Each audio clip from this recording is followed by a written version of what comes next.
अस्सलाम वालेकुम दोस्तों, जैसा कि आप जानते हैं जो एसएसटी की टेस्ट है दिसंबर में होने वाली है, तो उसमें से जो कोर्स मटेरियल होगा वो 6 क्लास से एफएससी तक आएगा ऑलमोस्ट। तो उसके लिए आज से हम स्टार्ट कर रहे हैं। आज ही हम कवर करेंगे chemistry, physics, biology, maths, English, जो मेन सब्जेक्ट्स हैं 6 लेकर एफएससी तक। ठीक है, तो स्टार्ट करते हैं। Stomata present in plants help the plant in. जो स्टोमेटा प्रेजेंट होता है प्लांट्स में वो हेल्प करता है किसमें? एवापोरेशन में। ठीक है। The green pigment present in leave is dash. ठीक है, जो ग्रीन पिगमेंट यानी कि लीफ का कलर ग्रीन जो होता है वो किस पिगमेंट की वजह से होता है? वो क्लोरोफाइल की वजह से होता है। तीसरा, the material required for the photosynthesis are. Material कौन सा रिक्वायर्ड होता है फोटोसिंथेसिस के लिए? Water and carbon dioxide. ठीक है। Photosynthesis occurs during day time because it depends on.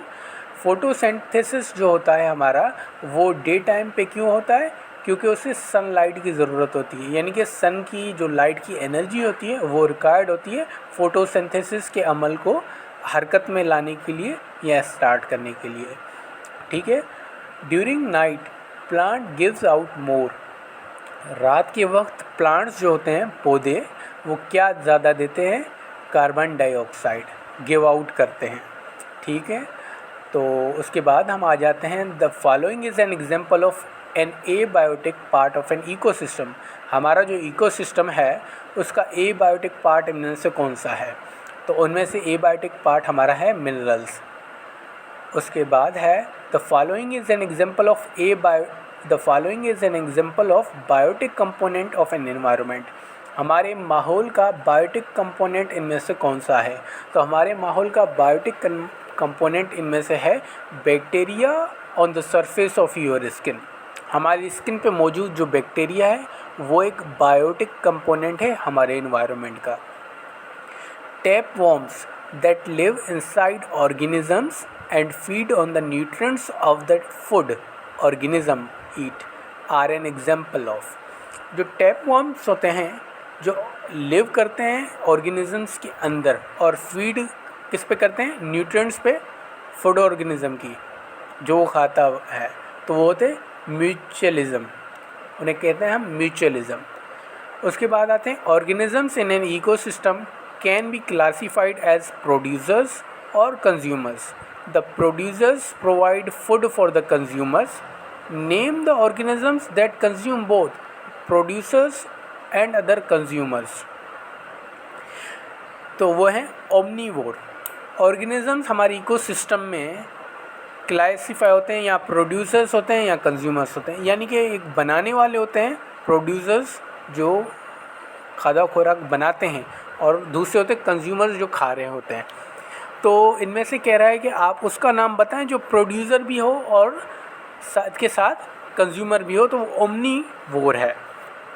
उसके बाद आते हैं हम कार्बन, पाँचवें पे। Carbon is an integral part of an ecosystem.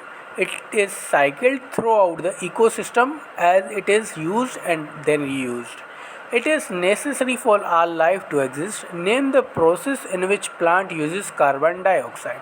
कह रहा है कार्बन जो है हमारे एक इकोसिस्टम का एक पार्ट है, इंटीग्रेटेड या इंटीग्रल पार्ट है। ठीक है। और ये साइकिल्ड होता है थ्रू हमारी इकोसिस्टम से, एक फॉर्म से जनरेट होकर दूसरी फॉर्म में चला जाएगा और इसी तरह रीयूज़ होता रहता है। तो इसमें कहता है कि it is necessary for all life to exist, और ये ज़रूरी भी है लाइफ के लिए कि वो एग्जिस्ट करे। Name the process in which plant uses carbon dioxide. अब वो प्रोसेस या वो अमल जिसमें प्लांट कार्बन डाइऑक्साइड यूज़ करता है उसका नाम बताएं। तो वो एक फोटोसिंथेसिस है। जिस तरह हमने जो शुरू के थर्ड MCQs में था, material required for photosynthesis are water and carbon dioxide, इसी तरह तो कार्बन डाइऑक्साइड प्लांट किस प्रोसेस में यूज़ करता है? फोटोसिंथेसिस में। चलिए अब चलते हैं हम दूसरे MCQs पे। When a substance is dissolved in liquid and no new substance is formed, what will these substances are called? कहता है कि जब सब्सटेंस को हम डिज़ोल्व करें लिक्विड में और कोई दूसरा सब्सटेंस उसमें से प्रोड्यूस ना हो या फॉर्म ना हो तो उसे हम क्या कहेंगे, हम उसे सॉल्यूशन कहेंगे। ठीक है। Second question, what is the name of the substance which gets dissolved, और उसका आंसर है सॉल्यूट। नेम करें उस सब्सटेंस का जो डिज़ोल्व हो जाता है, तो सॉल्यूट वो होते हैं जो डिज़ोल्व हो जाते हैं। Third, what is the name of the substance that dissolves the substance, क्या नाम है उस सब्सटेंस का जो डिज़ोल्व करता है सब्सटेंस को, तो सॉल्वेंट। सॉल्वेंट्स हमारे सब्सटेंस को डिज़ोल्व करते हैं।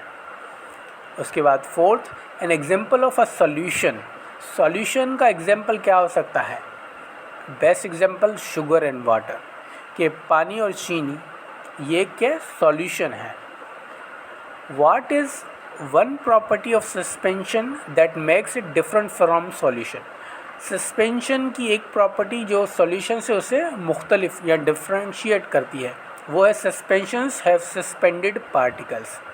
सस्पेंशंस के जो पार्टिकल्स होते हैं वो सस्पेंडेड होते हैं, इर्द गिर्द फैले होते हैं, सस्पेंडेड होते हैं। A solution that cannot dissolve any more solute at given temperature is called a saturated solution. Solution, ठीक है, जो ज़्यादा सॉल्यूट डिज़ोल्व ना कर पाए।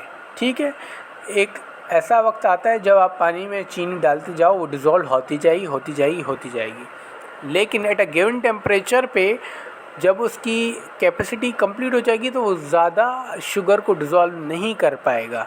ये एक एग्जांपल दे रहा हूँ, इसकी बहुत सारी एग्जांपल हैं, तो इसे हम सैचुरेटेड सॉल्यूशन कहते हैं।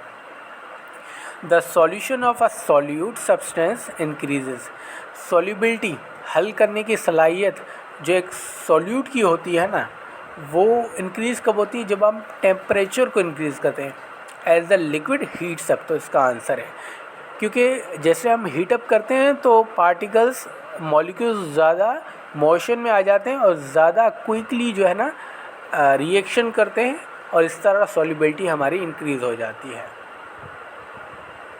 अब आते हैं टिक द करेक्ट आंसर्स में, कि in which of the following speed of the sound is maximum, इनमें से किस में स्पीड ऑफ साउंड मैक्सिमम है, तो इसका आंसर है गोल्ड।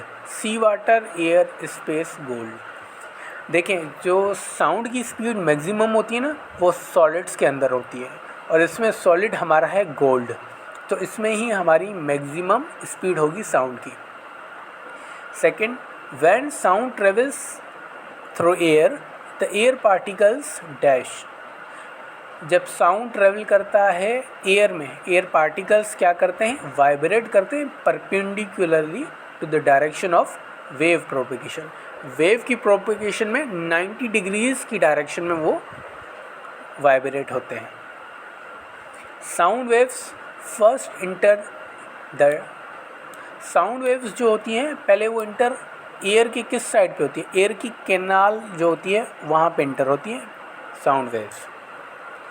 उसके बाद आते हैं speed of sound is air is, हवा की हवा के अंदर जो स्पीड होती है साउंड की वो होती है 332 meters per second. Speed of sound in air is 332 meters per second. When sound waves reach the ear drum, जब साउंड वेव्स रीच करती हैं एयर ड्रम को, small bones that lie behind the ear drum carry the vibration to the liquid in the inner ear. तो क्या होता है, जो small bones होती हैं that lie behind the ear, ear के पीछे एयर ड्रम के पीछे, वो कैरी करती हैं वाइब्रेशंस को to the liquid in the inner air, inner air के अंदर जो लिक्विड होता है वहाँ पे। उसके बाद हम आते हैं टिक द करेक्ट आंसर की क्वेश्चन 1 के पार्ट 1 पे। In which of the following speed of the sound is maximum. अच्छा, ये वही है, ठीक है, तो ये रिपीट होता है, तो हम नेक्स्ट पे आ जाते हैं। कहता है complete each of the following sentences by writing the correct term. कहता है इनको कंप्लीट करें सेंटेंसेस को। The circuit that provides only one part for the current is called series. Series circuit वो सर्किट होता है जिसमें करंट को सिर्फ एक ही पाथ होता है, यानी एक ही लूप होता है जिसके थ्रू वो करंट पास हो रहा होता है या फ्लो हो रहा होता है, वो सीरीज़ सर्किट होता है।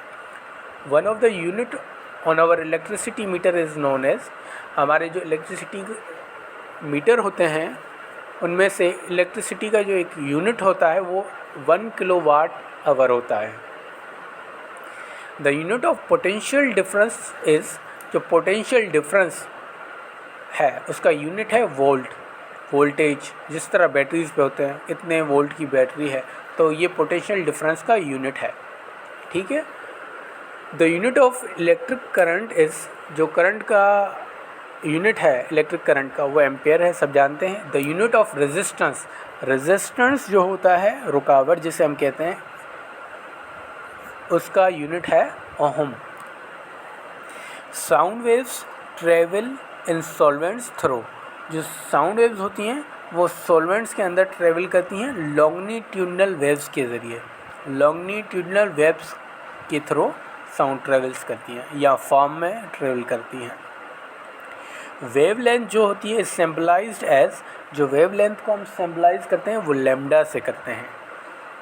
उसके बाद सी पे आते हैं। A normal human air can hear sound of the frequency ranges, जो आम इंसान का कान है वो कितनी से फ्रीक्वेंसी जो है रेंज सुन सकता है, वो 20 से 20,000 हर्ट्ज की फ्रीक्वेंसी सुन सकता है। D, sound travels fastest in the dash, sound travel करता है फास्टेस्ट एयर में, वाटर में या वुड में। ऑब्वियसली मैंने ऊपर बताया था कि साउंड ट्रेवल करता है सॉलिड में सबसे तेज़, तो यहाँ पे सॉलिड हमारा वुड है, तो इसका आंसर है वुड।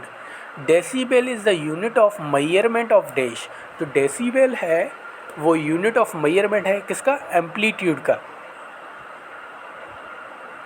अच्छा, उसके बाद आते हैं हम फिल इन द ब्लैंक्स पे। When light enters a right angled triangle prism, a right angled prism, it makes an angle dash than the critical angle। कहता है जब लाइट इंटर करती है एक राइट एंगल ट्राइंगल प्रिज्म में, तो वो एक एंगल बनाती है जो क्रिटिकल एंगल से ग्रेटर होता है, जो ग्रेटर होता है क्रिटिकल एंगल से हमारे। Second, splitting of the white light into its component is called dispersion of light. White light जब टूटती है तो उस प्रोसेस को हम कहते हैं dispersion of light. Critical angle of water is, water का जो क्रिटिकल एंगल होता है वो 48.8। Fourth, a binocular uses reflecting prism to see distant objects.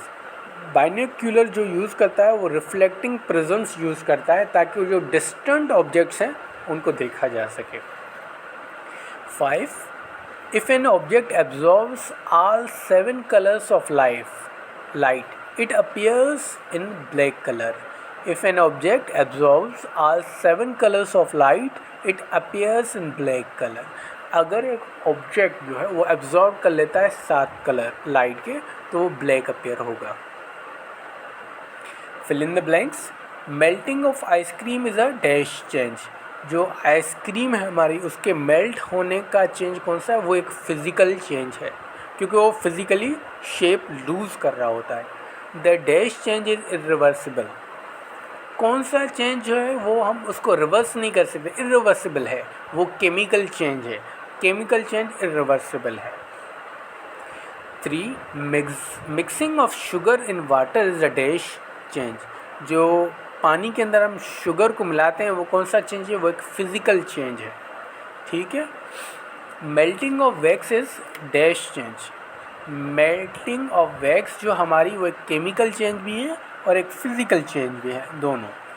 और 5th है डैश चेंजेस आर रिवर्सिबल, कौन से चेंजेस रिवर्सिबल हैं, फ़िज़िकल चेंजेस रिवर्सिबल हैं। तो आज के लिए इतना ही, नेक्स्ट हम अगले लेक्चर से कंटिन्यू करेंगे।